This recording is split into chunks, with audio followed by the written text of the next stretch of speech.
everyone. Today's webinar is about the 7 steps to success. We're going to present for about 30 minutes and then we're going to take questions for 15 minutes, starting with a couple of questions that came through on registration. So if you have any questions, type them into the chat box, and when we get to that point, we will go back and have a look at them. We are recording the session today. So you will receive the recording as well as the slides later today. But before we kick off, I just want to take a moment to acknowledge the Wurundjeri people of the Kulin Nation as the traditional custodians of the country that Hayley and I are zooming in from today. We want to recognise the continuing connection to the land and waters of this beautiful place that we get to call home, which is the Yarra Valley in Victoria, and acknowledge that sovereignty was never ceded. We also want to pay our respects to elders past and present and extend that to any First Nations people that actually might be zooming in with us today online. Thanks, G. So before we dive in, a little bit about us. So 29 years ago, I founded a company called Cavill & Co, and I established myself as a matchmaker between companies and charities. In that time, I've built over 55 partnerships for companies, including Disney, Vodafone, Seek, Mondelez, AMP, and many more. During this time, when nonprofits were pitching to my corporate clients, I noticed how unprepared they were, and many behaved in a desperate manner, using fundraising language and giving away the farm, or giving away way too much for the investment. So I began running training in the form of workshops, which then evolved into masterclasses, and later on I developed a physical training toolkit, which I launched in 2006. Georgia. So then I came along in 2019, and at the time I was working for a global development charity, and as well as doing a bit of freelance marketing on the side. And one day I just happened to be in this beautiful town, Warburton, where Hayley lives, where my mum actually owns a shop, and I was helping her order some stock. Hayley came in, we struck up a conversation, and long story short, we decided to get her training into an online format. That became BePartnerReady.com, as you now know it, a year later. So corporate partners help nonprofits and social enterprises do more of what they do best, which is, of course, change the world. We enable change makers to win those corporate partners, and we do that through an online training and implementation program called BePartnerReady.com, which features 7 steps, 7 modules that you implement in your organization as you learn. One thing I want to make clear here is that Hayley and I, we are corporate partnership specialists. We're not fundraising consultants, and our program and the tools contained within it are tailored for both Australian and markets. So there's a couple of distinctions that I'd like to share with you before we go through the 7 steps of our process. The first one being the 4 Percies, the second is timing, and the third one is cakes and muffins. So the first distinction is there's not just one purse that contains money, resources, and expertise within the corporate sector, but there's actually 4. And when I say purses, of course, I mean budgets. So the first purse that we want to share with you is the human resources purse. So if we all can think of a large consumer-focused company, let's say Microsoft, why would the purse holder for the HR purse in Microsoft want to partner with a nonprofit like you? Well, given it's all about people, it's usually about building pride and engagement and helping to reduce turnover. So unless you have, as a charity, massive events that need heaps of volunteers, it can be a very time-intensive purse, and there isn't a lot of money to be found there. So why focus on it? Yet what we find is that so many nonprofits do.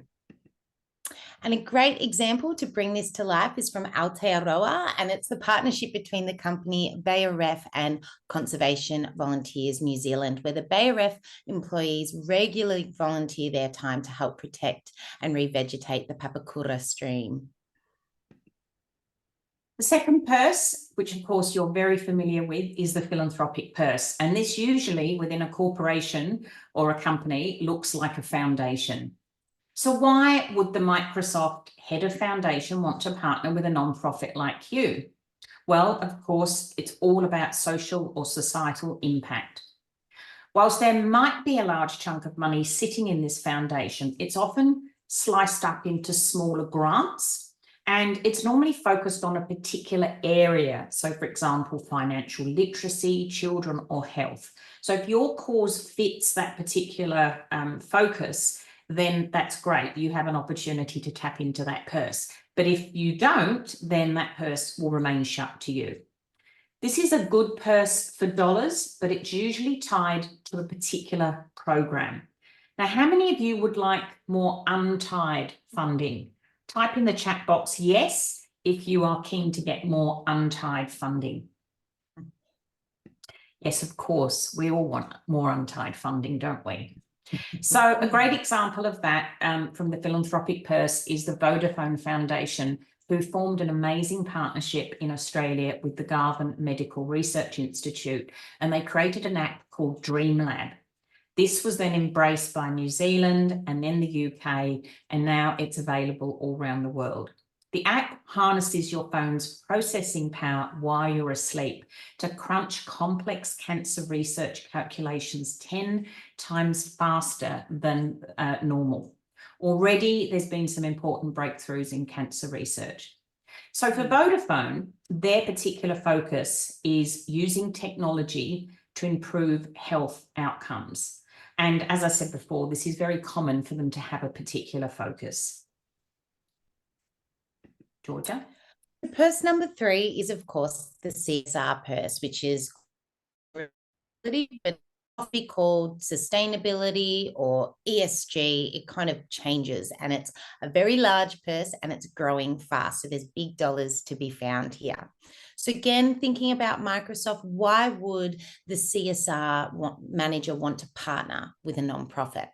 Of course, it's often about achieving their CSR goals, or in the case of Microsoft, it could be about inclusivity, human rights, climate change, building trust around technology. So if your organization fits within those particular areas, you may have a shot at getting a partnership within the CSR purse. Often as well, sometimes companies will align to the specific UN Sustainable Development Goals. And there again is a place where charities can kind of come in and help fit and achieve that goal together with the corporate. I think one important distinction to make with this purse is that a charity partnership isn't CSR in totality. It's just one piece of the puzzle and the CSR strategy that a corporate may have in place. So a really good example of the CSR purse in action is a partnership I put together a few years ago for Disney in Australia. And I partnered them with a group called Big Brothers Big Sisters, which is an online mentoring group. Now, you won't have heard of this because it was from the CSR purse. So it was about societal impact, and that's where they measured it. And they didn't promote it publicly because, again, it was about corporate social responsibility. What was really cool about this partnership was because it was young people entering a new online platform, they put a lot of the Disney characters into the platform so that when the young people sort of entered the platform for the first time, they saw some of their favorite characters there. So it wasn't just $1 million plus to build the platform. They actually brought other elements to the program as well. And that's what a genuine partnership looks like. It's beyond money. Now, the fourth purse, this is the biggest purse of all, and it's the marketing purse. Now, for some reason, nonprofits continue to invest their time and focus on targeting purses 1 and 2, when in fact, purses 3 and 4 are much bigger and far more lucrative.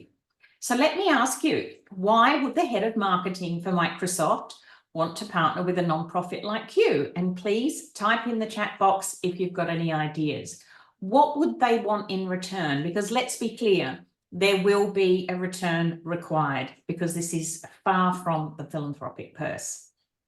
And the other thing too is, what kind of language would you need to use to talk to the marketing purse holder? Any ideas? So I'll give you a clue. Microsoft's tagline is "Be What's Next," and that reflects their ambitious approach towards next-gen technology and future thinking. So what kind of a charity would fit with that kind of tagline? Because that's where you'd want to align with how they market themselves. So of course, marketing is all about reputation. It's all about differentiation. Sometimes it's about sales. Sometimes it's resonating with existing customers. Sometimes it's about finding new customers. And it really depends on the company and, you know, how they embrace marketing. But the thing is, if you want to talk to the marketing purse holder, you've got to speak their language. And too many nonprofits go with sort of fundraising language and they don't connect with the person. So Catherine said here, demonstrating their inclusivity, using tech to support people who are blind or low vision. Yes, lovely. Thank you.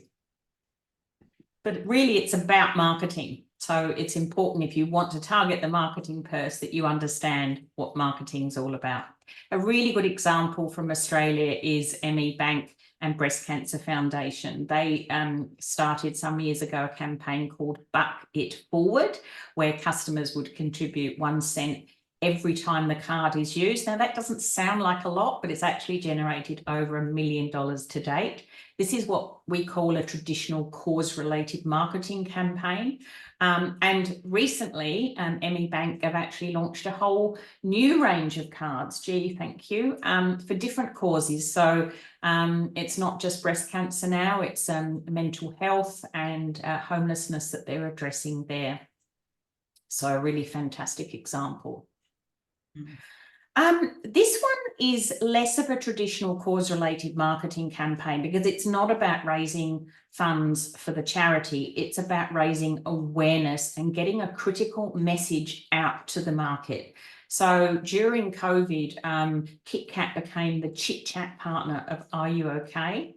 And what's brilliant about this campaign is that Are You OK? Got their message out on 6.5 million packs during the pandemic when Australians were in lockdown, and particularly in Melbourne, we had, you know, the worst lockdown, the longest lockdown, I think, in the world. We still own the record, and mental health issues were going through the roof. So this was a really creative and clever way of getting their message out and fulfilling on their mission.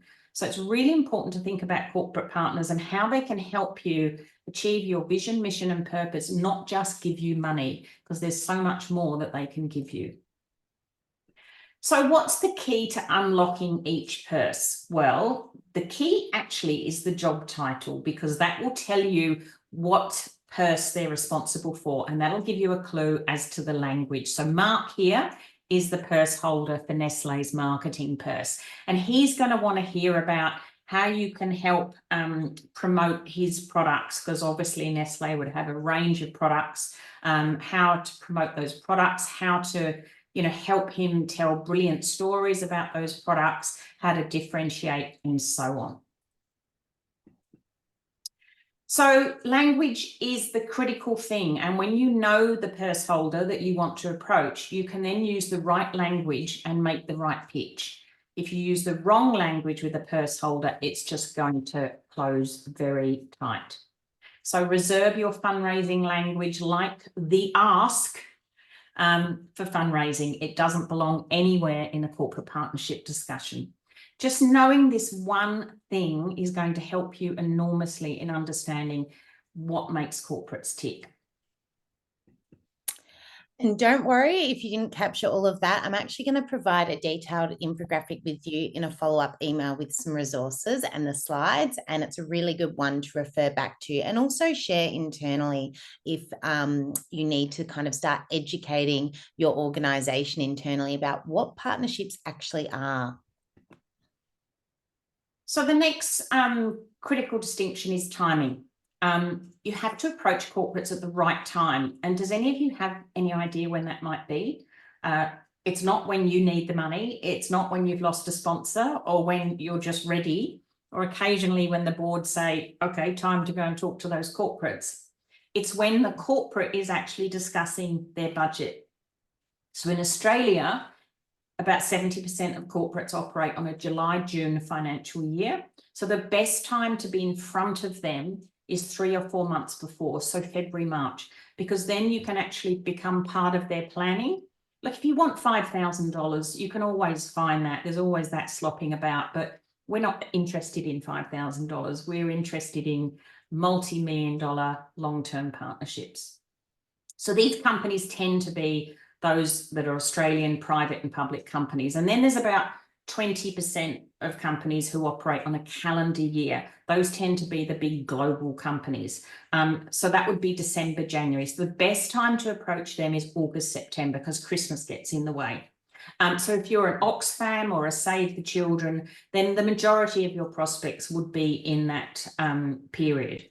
In New Zealand, of course, there's another financial year, which is March. So Kiwis have actually got 3 opportunities to pitch. And the final distinction before we dive into the 7 steps is cakes and muffins. Hopefully, after hearing about the 4 purses, you'll realise that a corporate partnership is not a philanthropic donation, nor is it corporate fundraising. And the other area that change makers often confuse is the difference between a partnership and a sponsorship. They're both funded by the marketing purse, but they're quite different. So I use a cake metaphor here because people tend to like it, even though this time of day, you might just be getting a little bit pecky. So imagine you're a corporate and you go into a cake shop. You'll see lots of pre-made cakes with predetermined ingredients, and there's a clear price point. So a muffin, for example, might be $5.50. That's a sponsorship. It's got ingredients that are already set. It's pre-packaged. And from a non-profit perspective, the funding is tied because it's usually a campaign, a program, or an event. So the money goes to that thing. So it's pre-prepared, it's got a price point, that's a sponsorship. A cake, however, might be something where you go, you know what, I don't really want a muffin. What I want is a special cake for a special occasion, like a tiramisu or a lemon cake. One that's got multiple layers, complex flavors and ingredients, and lots of berries on the top. That's a partnership. And for a non-profit, that is where the untied money is, because if you're a cake maker and you make a special cake, you're not going to just charge what it costs you to make that cake. You're going to charge a margin, i.e. profit. You're paying for all the extra love and the alcohol that goes into the tiramisu. So you might order muffins for a get-together with mates, but for a long-term marriage, you're going to want a special cake, aren't you? So hopefully that's given you a very quick distinction of the difference. Any questions about any of that? Just type it in the chat box and we'll get to them. Beautiful. So on to the 7 steps to get you to corporate partnership success. So we're going to run through these now quite quickly, and each step within this is vital, and they actually all fit together like a giant jigsaw puzzle. So what I want you to do as Hayley and I take you through these steps is think about whether you've actually done this within your organization, and if you haven't, could you do it? So before the 7 steps, which in our world, we call that the action kit, the very first thing to do is to set your intention for corporate partnerships. Because if you don't know where you're going, you'll end up somewhere else and you won't know when you get there. This is about setting a corporate partnerships intention that is a direct reflection of your mission, vision, and purpose. Because a corporate partner that isn't aligned isn't one that you want. So for grassroots bully prevention charity Bully Zero, doing this helped Janet, the CEO, demonstrate to her board that a corporate partner wasn't just a cash cow, and that they could actually help deliver and drive the strategies that Bully Zero had and plug the gaps they have within their organization as well. So after capturing all of this stuff that you can see here in this little flower, Janet then created a one-page. It's a daisy, a flower, a daisy. So after capturing all of this, she was then able to articulate 3 very clear aspirations as part of her intention that would align directly to her vision, mission, and purpose. So, this intention setting exercise we actually offer as a free trial at our website. I'll make sure you get the link in the follow up resources. And I would strongly encourage you to give it a go because it is such a good conversation starter within your organization about why it is you truly want corporate partners. Then we go into the action kit with step 1, which is a SWOT. Now, this is a good old SWOT analysis, strengths, weaknesses, opportunities, and threats, but it has an A, and that A is action. This helps you to get clear on what's going to help you to achieve success, i.e. your intention, and what are going to be the barriers so that you then have time to address them. This is a living, breathing document, and it's specific to corporate partnerships. It's not a generic SWOTer. So not doing this means you could go into a corporate partnership strategy unaware of what could actually impede your success or trip you up. And it could be the reason you fail before you even get on the field. You'll notice there's a June there, and that is when we do SWOTer. Beautiful. So on to module 2. This is the assets inventory and valuation. And again, that little marker is in relation to our full program. So we get people that do the program with us to complete this in July. So this module is where you list everything that you can offer a company, from the people and relationships that you have in your organization to your fundraising and marketing materials, your events, your campaigns, and so on. So going back to the cake metaphor, just to make you even hungrier, these are the ingredients you use to make your partnership cake, as well as for muffins, i.e. sponsorship. They're not for selling off individually. So once you've catalogued all these assets, what you have to offer, using a formula that a team of media experts have invented for us, you're able to place a dollar value on each asset. This way, you know what your assets are worth based on market values, and you never undersell them, which is super important. So partnership implies mutual benefit. So what do you have to offer a company? If you don't do an exercise, thing is that you can actually offer what you already have, what you're already doing. You do not need to go out and invent new things to get partnerships across the line. One thing that I find with this particular module is that it really gives you power in negotiation because the value is based on market value. There's real rigor behind it. It's not guesswork, or not what you need to cover costs. So you've got that to really leverage in negotiation. And as I mentioned before, we have a DIY formula that's been created by some media specialists within our program. We call it the PH formula, named after actually one of our shareholders who spearheaded the creation of this particular tool. So working with School Fun Run a few years ago, Brendan pitched to Nature's Way and won.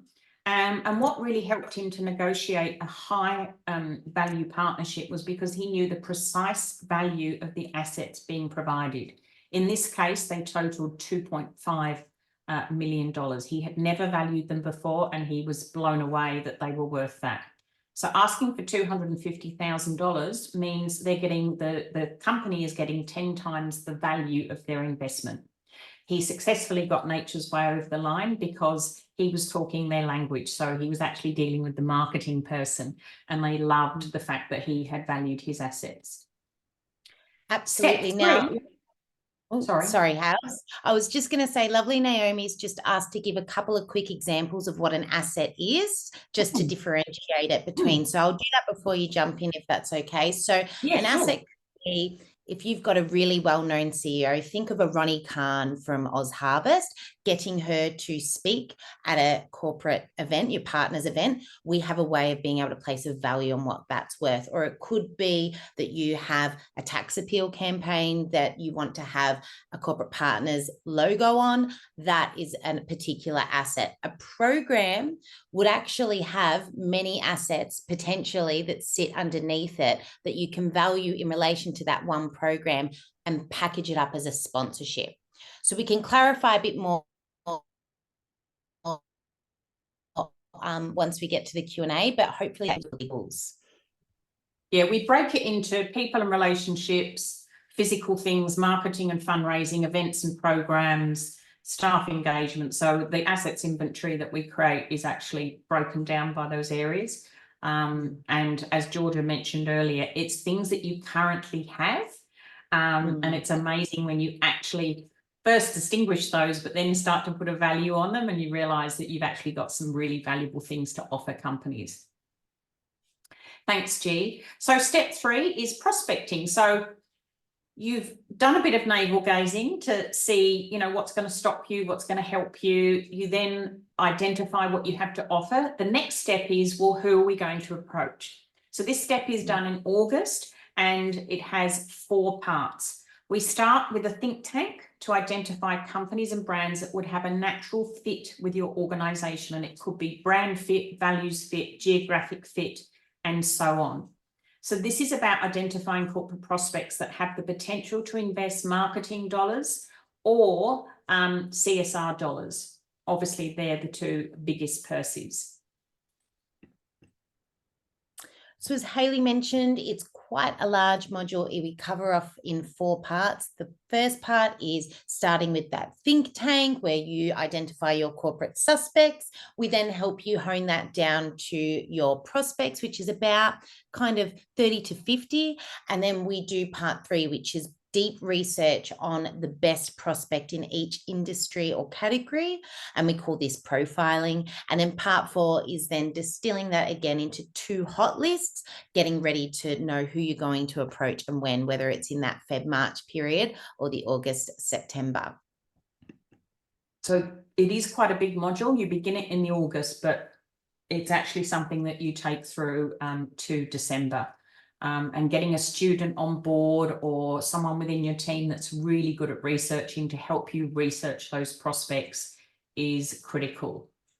A really good example of a former student who we've worked with, Greening Australia, who had a couple of partnerships with Virgin and Officeworks, but they were very, what I would call tactical. They literally gave them a chunk of money and they then went off and planted trees, which of course is one of their core things. So that was fantastic, but it didn't actually help Greening Australia get the message out. So it wasn't what we call brand aligned.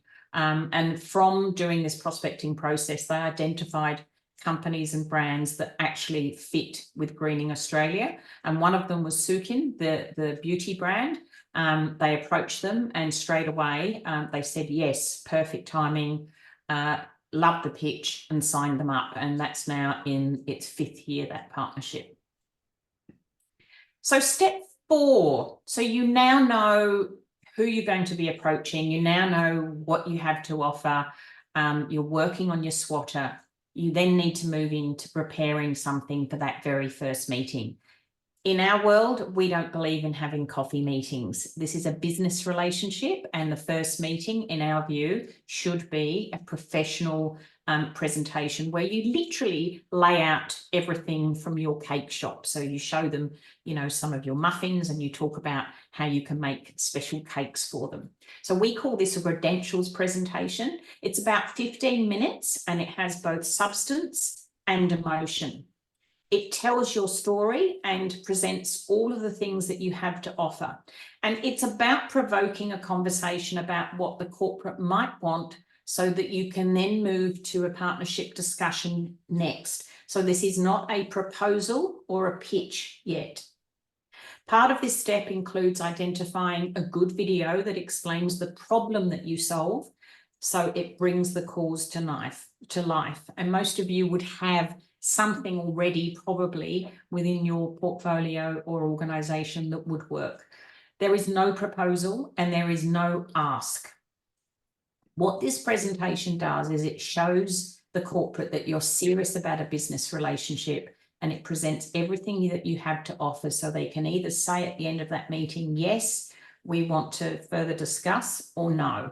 So it actually saves quite a lot of time in having long and frustrating coffee meetings. So one of the most critical slides in this credentials presentation is a synergy chart. And I'm just going to click through the little animations here so they're all up. So this slide shows a potential partner how you align. i.e. the reason that you're meeting in the first place. This is what it looked like for one of our former students, Bully Zero, when she presented to TikTok. One of the great things about doing the research, so this is where it all starts to fit together like a puzzle. So the research you do on your prospects in module 3 help inform this slide, the synergy chart. And you can actually craft it fairly quickly because you have a deep understanding of the company and their challenges, their marketing position, and their goals. Hales? Yeah.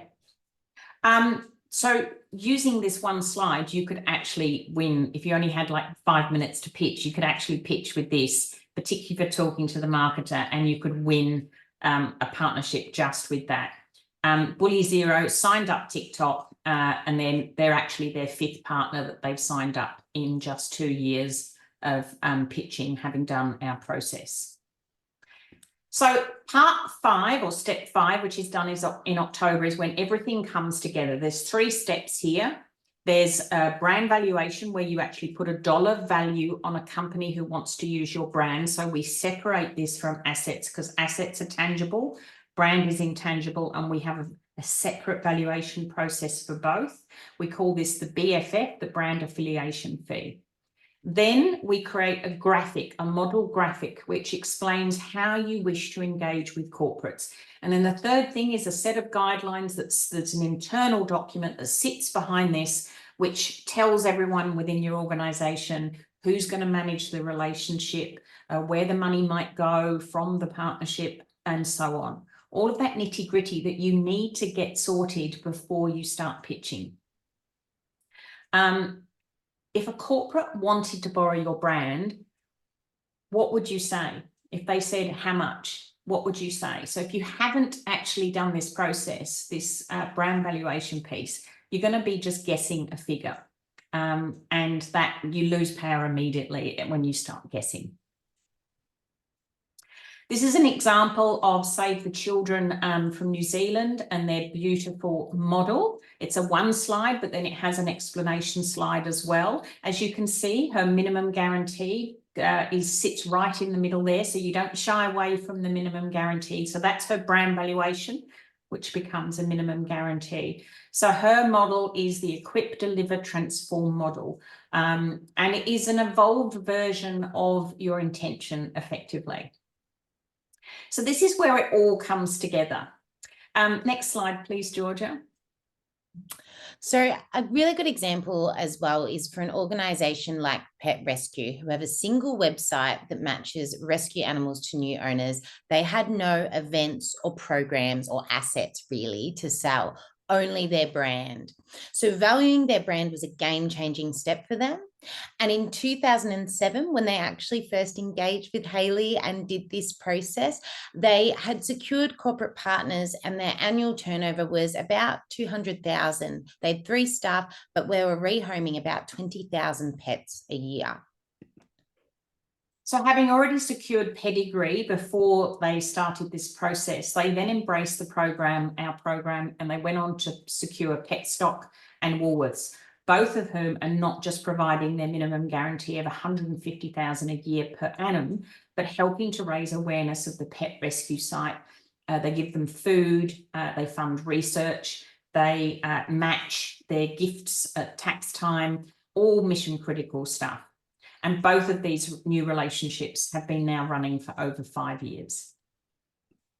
The Woolworths partnership alone is worth $400,000 in untied cash. So as you can see, corporate partnerships has really helped this organisation grow. Okay, next step. Oh, that's my cat. I rescued him from Pet Rescue.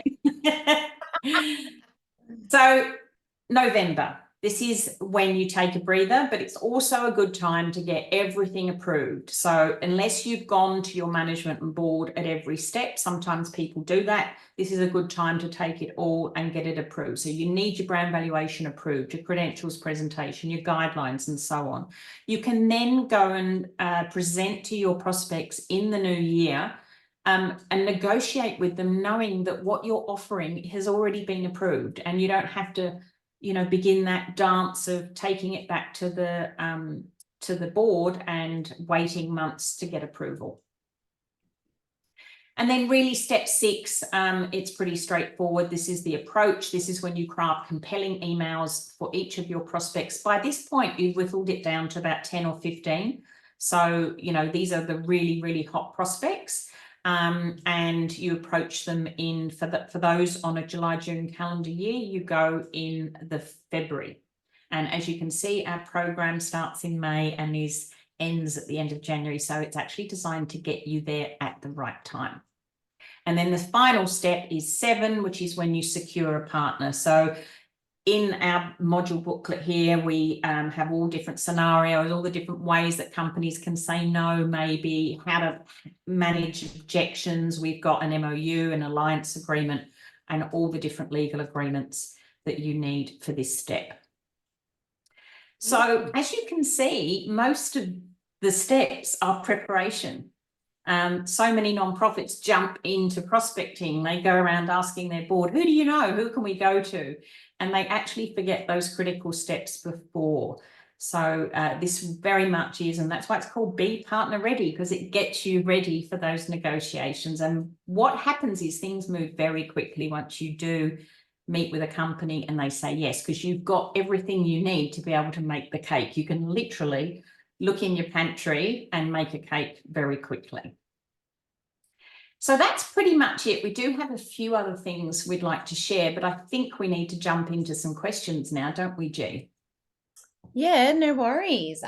So we had some brilliant questions that came through upon registration, but for those of you who are online who have got a burning question, please pop it in the chat and we will defer to it and we'll answer a few of those and then we'll do our final slides to wrap up. So I'm going to kick off our questions. We had a brilliant one come through from the lovely Annalise, and she said, do we have any tips on being more proactive rather than reactive when it comes to corporate partnerships? So I'm going to kick off with my comments, but Hales, please jump in. Or if anyone has advice, pop it in the chat. I love it when everyone shares. But I mean, we've just gone through the 7 steps of our training, and you will see, as Hayley said, it is really all about preparation. So rather than waiting for the corporates to come to you, our model, the way we think about corporate partnerships is actually being on the front foot and proactively engaging with them. We'd make a good fit. Can I present my credentials to you? So if you complete the 7 steps that we just shared with you before, you're then in full control of your destiny, essentially, rather than just sitting back and hoping for, you know, a knock on the door. So there is another thing as well. We haven't mentioned it in the slides, but obviously that prospecting piece, the module 3 or the step 3 of our training, that's where you're actually actively looking at who could make great corporate partners, again, helping you to be more proactive. We do actually run this as a standalone workshop, and it's looking like we might be running them in the second half of the year. So for anyone that's online today, you will be notified about it if you're on our mailing list. So you can always come to that, because that is kind of one of the critical steps to get you in action, is to know who it is you actually want to target and approach. Do you have any other comments you wanted to add to that, Hales? No, I'd just say do the readiness Q&A. It's a great tool. I don't think you've actually done that, Annalise. It's a really good tool. It's free. It's at our website. That'll give you a real insight as to whether your organisation is, you know, genuinely ready. I would have thought Youth Off the Streets would be ready, but sometimes there are a couple of red flags in there. So do the readiness Q&A if you have time to do that.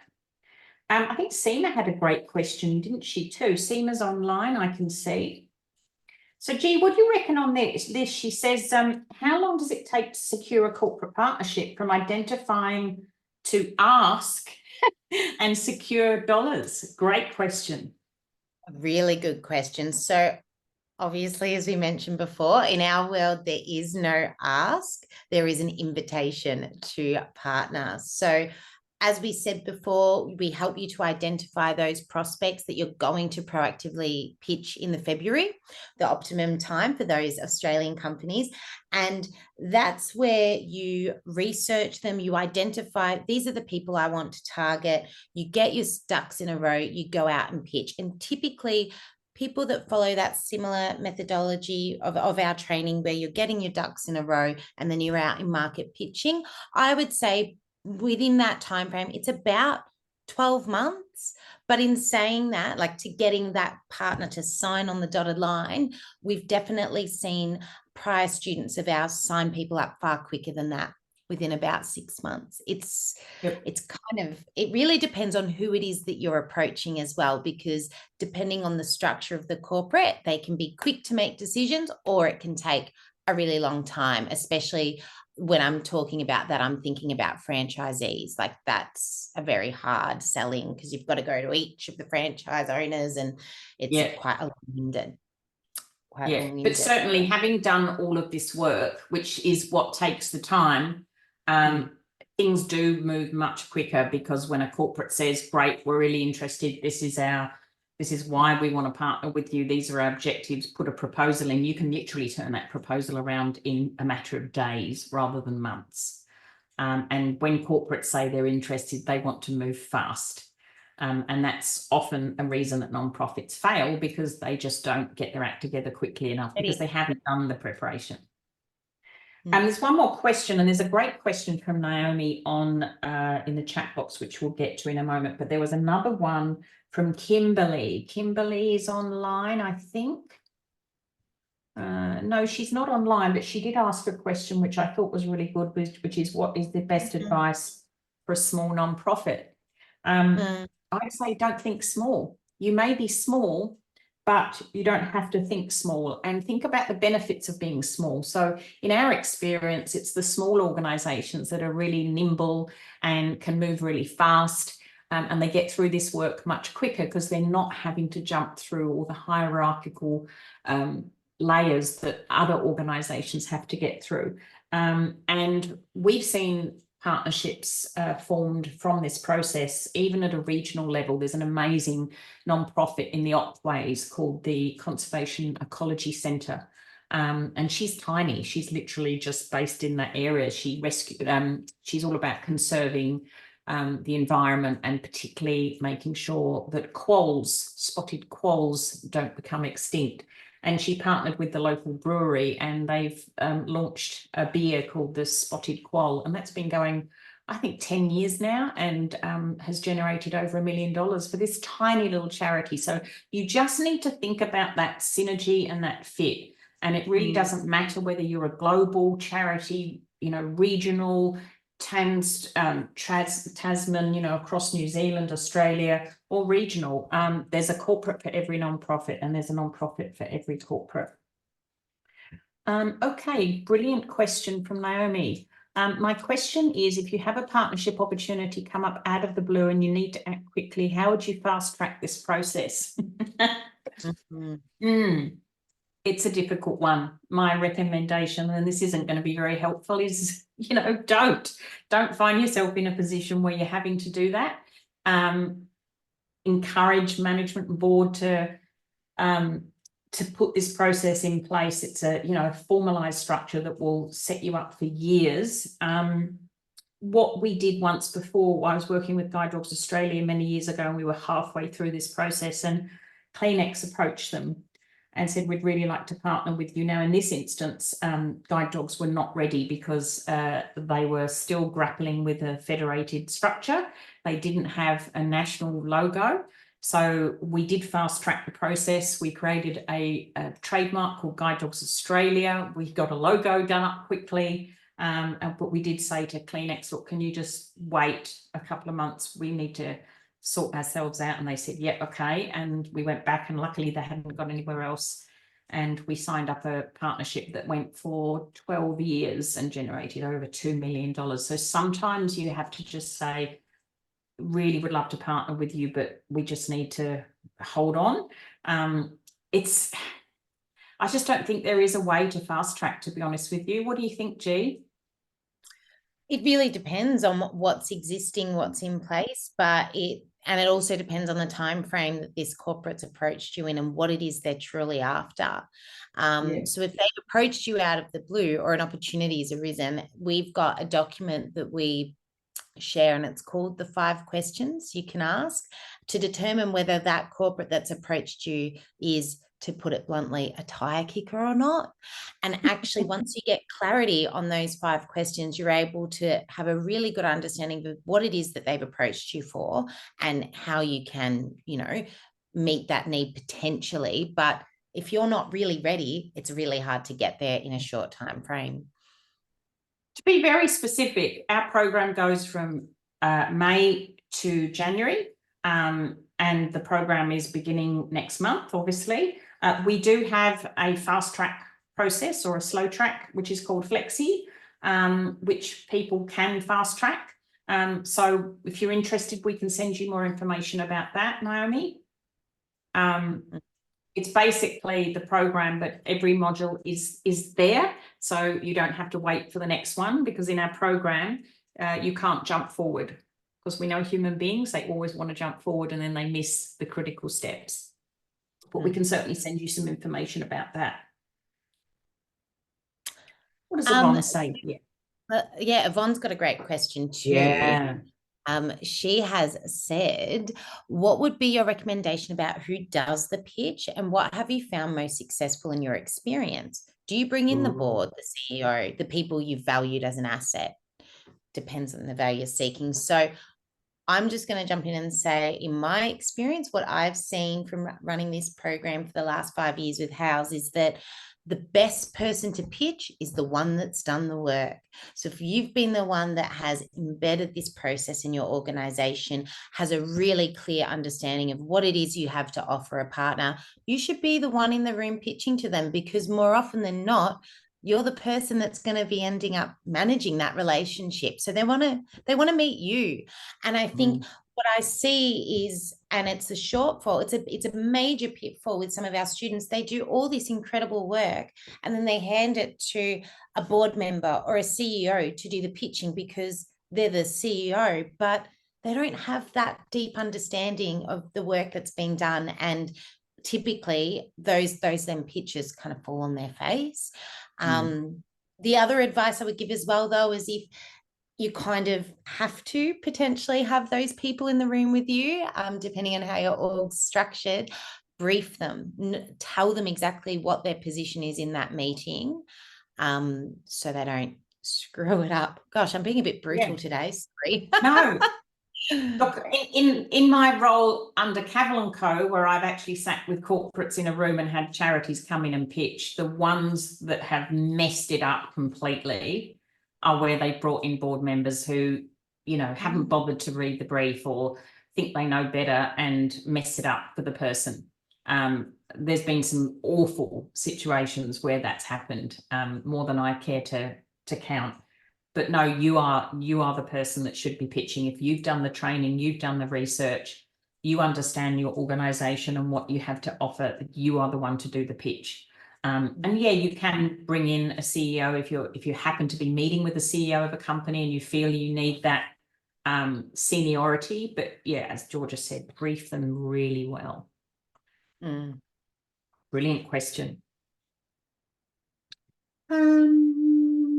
Any other questions? Was there another one there?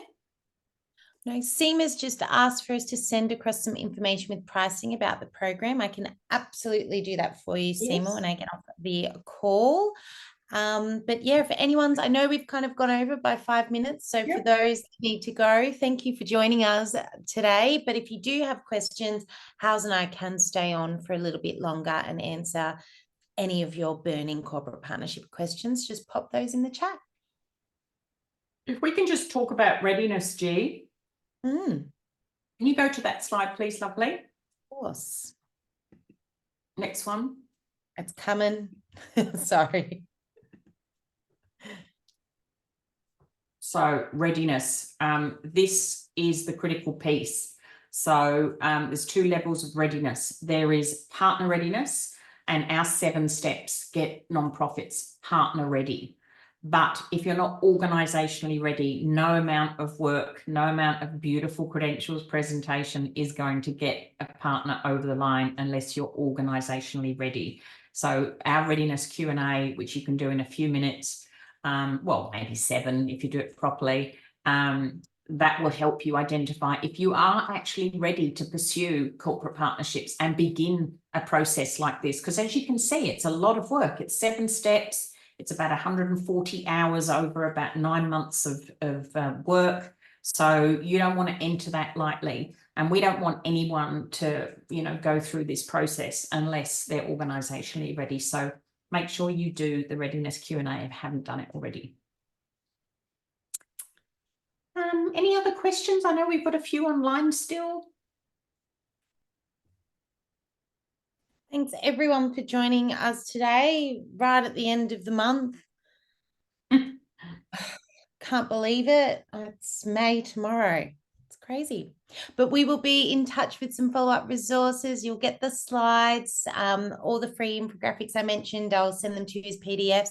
Share them with everyone that you want to. That's what they're there for. They're there to provide value. So if you've got any questions, you'll have my contact details. Just get in touch and we will, I'm sure, talk to some of you very, very soon. Thank you so much, everyone. Bye.